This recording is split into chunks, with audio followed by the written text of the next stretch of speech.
નમસ્કાર વિદ્યાર્થી મિત્રો, તપોવન સાયન્સ એકેડેમી સાથે હું અજયભાઈ સાવલિયા ધોરણ 11 સાયન્સના વિદ્યાર્થી મિત્રોને આજના વિડિયો લેક્ચર શીખવા માટે હાર્દિક આમંત્રણ પાઠવું છું. મિત્રો, આપણું યુનિટ ફિમેલ્સ ફોર ફોરેસ્ટ્રી, જેમાં અગાઉ આપણે 2 લેક્ચર શીખી ગયા છીએ. આજે આપણે ત્રીજો લેક્ચર શીખીશું. તો હવે લેક્ચરની શરૂઆત કરીએ. Under the leadership of Shri Sundar Bahuguna and Shri Chandi Prasad of Tehri Garhwal district in ઉત્તરાચલ.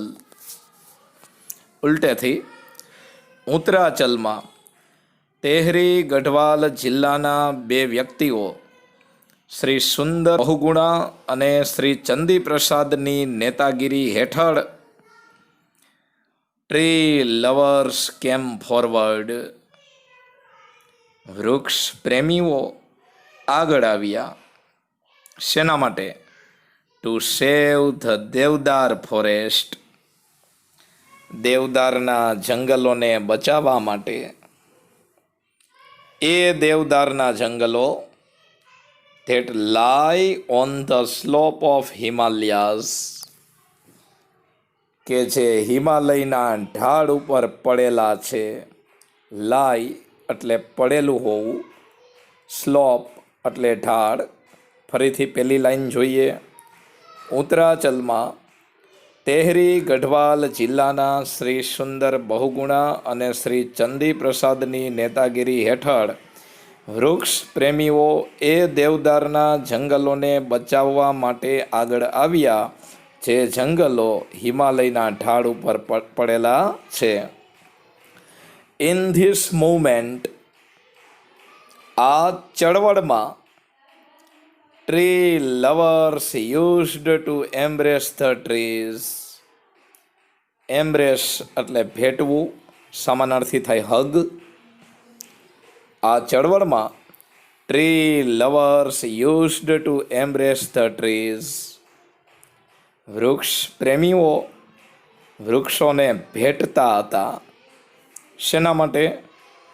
Two save them from being cut, એને કપાતા અટકાવવા માટે. It was popularly known as Chipko movement. એ ચળવળ ચિપકો આંદોલન તરીકે જાણીતી થઈ. વૃક્ષ પ્રેમીઓ વૃક્ષને કપાતા અટકાવવા માટે વૃક્ષોને ભેટી જતા એ ચળવળ ચિપકો મૂવમેન્ટ તરીકે જાણીતી થઈ. નોન એટલે જાણીતું. આગળ, conservation of forest is our moral duty. જંગલોનું રક્ષણ એ આપણી નૈતિક ફરજ છે. મોરલ એટલે નૈતિક. જંગલોનું રક્ષણ એ આપણી નૈતિક ફરજ છે. અવર કોન્સ્ટિટ્યુશન નાવ રીડ્સ. કોન્સ્ટિટ્યુશન એટલે બંધારણ. આપણા બંધારણમાંય હવે એવું વંચાય છે કે it is every citizen's fundamental duty. Citizen એટલે નાગરિક, ફંડામેન્ટલ એટલે પાયાનું, અને ડ્યુટી એટલે ફરજ. તો આપણા બંધારણમાંય હવે એવું વંચાય છે કે it is every citizen's fundamental duty, એ દરેક નાગરિકની પાયાની ફરજ છે. શું? તો કે to conserve and improve forest, lake, river, environment along with wild life. Conserve એટલે રક્ષણ કરવું, ઇમ્પ્રૂવ એટલે સુધારવું, અલોંગ વિથ એટલે ની સાથે. તો ફરીથી એ લીટી જોઈએ. એ દરેક નાગરિકની પાયાની ફરજ છે. શું? to conserve and improve forest, lake, river, environment along with wildlife. આપણા બંધારણમાં પણ હવે એવું વંચાય છે કે જંગલી જીવન સાથે પર્યાવરણ, નદીઓ, તળાવો, જંગલો આ બધાનું રક્ષણ કરવું, આ બધામાં સુધારો લાવવો એ દરેક નાગરિકની પાયાની ફરજ છે. And also to have compensation toward organism, અને એ પણ આપણી ફરજ છે. શું? To have compensation toward organism, કે દરેક સજીવો પ્રત્યે દયા રાખવી, કરુણાનો ભાવ રાખવો. કમ્પેન્સેશન એટલે કરુણા, દયા. ટુ વર્ડ્સ એટલે ના તરફ, અને ઓર્ગેનિઝમ એટલે સજીવો. ફરીથી પેરેગ્રાફ જોઈએ. જંગલોનું રક્ષણ એ આપણી નૈતિક ફરજ છે. હવે આપણા બંધારણમાંય એવું વંચાય છે કે જંગલી જીવન, પર્યાવરણ, નદીઓ, તળાવો આ બધાયનું રક્ષણ કરવું અને આ બધાયમાં સુધારો લાવવો, તેમજ દરેક સજીવો તરફ કરુણા રાખવી એ દરેક નાગરિકની ફરજ છે. કાંગડ, એ વિલેજ ઓફ મિલીઝ. 200 કુટુંબોનું એક ગામ Kangad lies at the height of 2000 meter. એ 2000 મીટરની ઊંચાઈએ આવેલું છે. It is an excellent example of the way. Excellent એટલે શ્રેષ્ઠ, અને વે એટલે રીત. It is an excellent example of the way. એ ગામ એ રીતનું શ્રેષ્ઠ ઉદાહરણ છે. ઇન વિચ, કે જેમાં local people can manage there on forest degraded. Degraded એટલે ઘટેલું. કાંગડ ગામ એ રીતનું બેસ્ટ ઉદાહરણ છે કે જેમાં લોકલ પીપલ, ત્યાંના સ્થાનિક લોકો એ ઘટેલા જંગલોને મેનેજ કરી શકે છે. હાવેવર, જોકે, ઇન ધેટ યર એ વર્ષે forest department decided to fail it. Fail એટલે કાપવું, એનો સામાનાર્થી થાય કટ. જોકે forest department decided to fail it, જોકે જંગલ ખાતાએ એ જંગલને કાપવાનું નક્કી કર્યું. વિલેજ વિમેન, ગામડાની સ્ત્રીઓ, who had to walk long distance for fuel, fodder and water. had to એ ફરજિયાતપણું દર્શાવે. ફ્યુઅલ એટલે બળતણ, ફોડર એટલે ચારો. તો ફરીથી એ લીટી જોઈએ. ગામડાની સ્ત્રીઓ who had to walk long distance for fuel, fodder and water. ગામડાની સ્ત્રીઓ કે જેણે બળતણ, ચારો અને પાણી માટે લાંબા અંતર સુધી ચાલવું પડતું, એ ગામડાની સ્ત્રીઓ were determined to save the last patch of trees. એ આ જંગલનો છેલ્લો ટુકડો બચાવી લેવા માટે દ્રઢ નિશ્ચયી હતી. ડિટરમાઇનેડ એટલે દ્રઢ નિશ્ચયી. એ ગામડાની સ્ત્રીઓ કે જેણે બળતણ, ચારો અને પાણી માટે લાંબા અંતર સુધી ચાલવું પડતું, એ ગામડાની સ્ત્રીઓ હવે આ જંગલનો છેલ્લો ટુકડો બચાવવા માટે દ્રઢ નિશ્ચયી હતી. તો જોકે વિરોધાભાસ બતાવે, કોન્ટ્રાસ્ટ.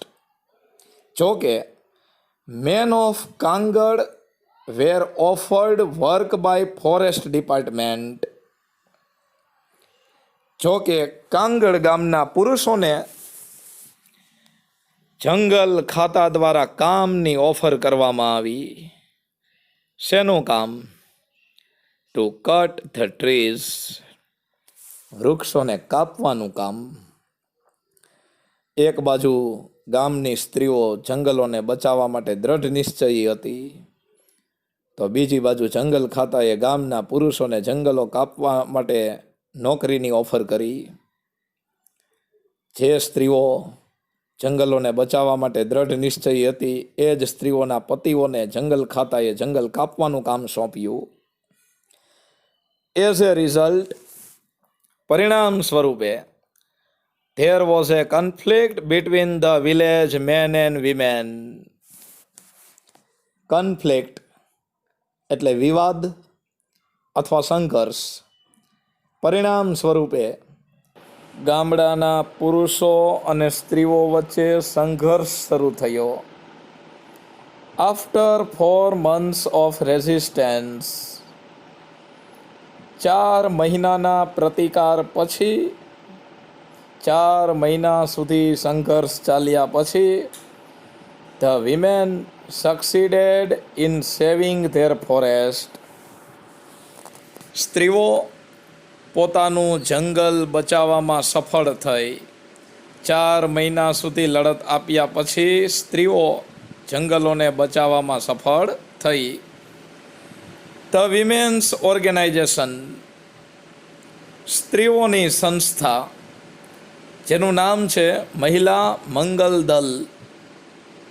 સ્ત્રીઓની સંસ્થાએ decided to revive the degraded forest.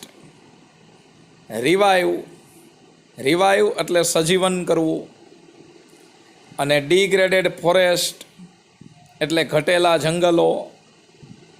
તો Mahila Mangal Dal decided to revive the degraded forest.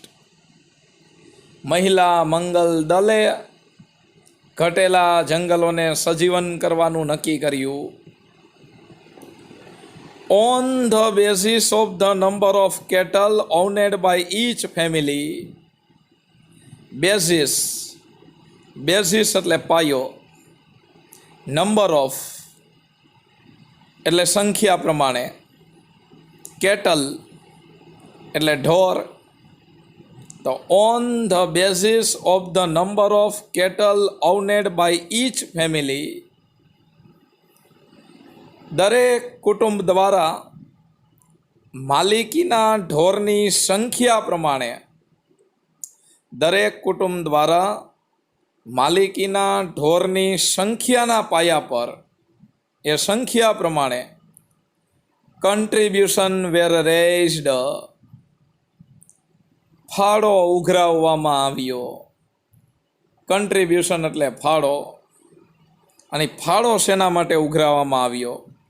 તો કે ટુ એમ્પ્લોય એ ફોરેસ્ટ ગાર્ડ, એક વનરક્ષકની નિમણૂક કરવા માટે. ગાર્ડ એટલે રક્ષક. દરેક કુટુંબ દ્વારા ઢોરની સંખ્યા પ્રમાણે વનરક્ષકની નિમણૂક કરવા માટે ફાળો ઉઘરાવવામાં આવ્યો. જે કુટુંબ પાસે વધારે ઢોર હોય એણે વધારે ફાળો આપવાનો, અને જે કુટુંબ પાસે ઓછા ઢોર હોય તેણે તે પ્રમાણે ફાળો આપવાનો. આવી રીતે એક વનરક્ષકની નિમણૂક કરવા માટે ફાળો ઉઘરાવવામાં આવ્યો.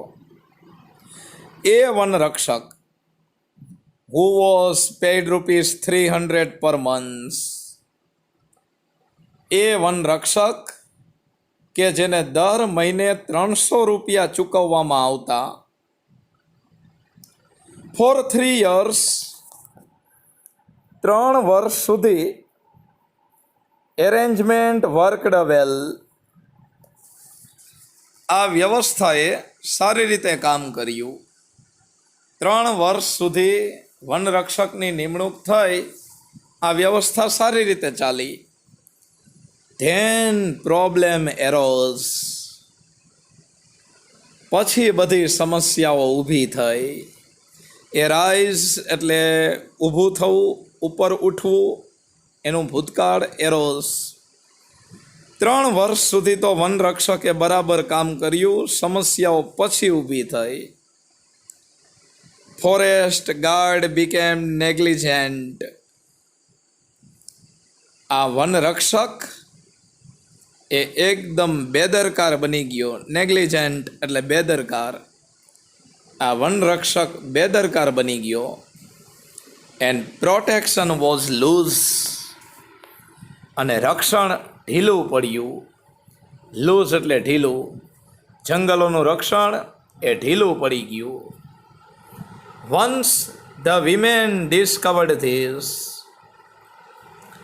એક વખત આ સ્ત્રીઓએ આ બધી વસ્તુ શોધી કાઢી કે વનરક્ષક બરાબર કામ કરતો નથી. એ સ્ત્રીઓએ શોધી કાઢ્યું. તે એબોલિશ ધ પોસ્ટ, તેઓએ આ વનરક્ષકની પોસ્ટ જ રદ કરી. એબોલિશ એટલે રદ કરવું. વનરક્ષકની જે પોસ્ટ હતી એ તેઓએ રદ કરી. And decided to guard the forest themselves, અને પોતાની જાતે જ જંગલોનું રક્ષણ કરવાનું નક્કી કર્યું. એવું નક્કી કર્યું કે હવે આપણું ગ્રુપ જ જંગલોનું રક્ષણ કરશે, કોઈના પર આપણે ભરોસો કરશું નહીં. મિત્રો, અહીંયા આપણે ત્રીજો લેક્ચર પૂર્ણ કરીએ. હવે આના પછી એક લેક્ચર આપણે ભરીશું અને પાઠને પૂર્ણ કરીશું. મિત્રો, દુનિયાને મદદ કરવા માટે આપણે જન્મેલા હતા, એનો વિનાશ કરવા માટે નહીં.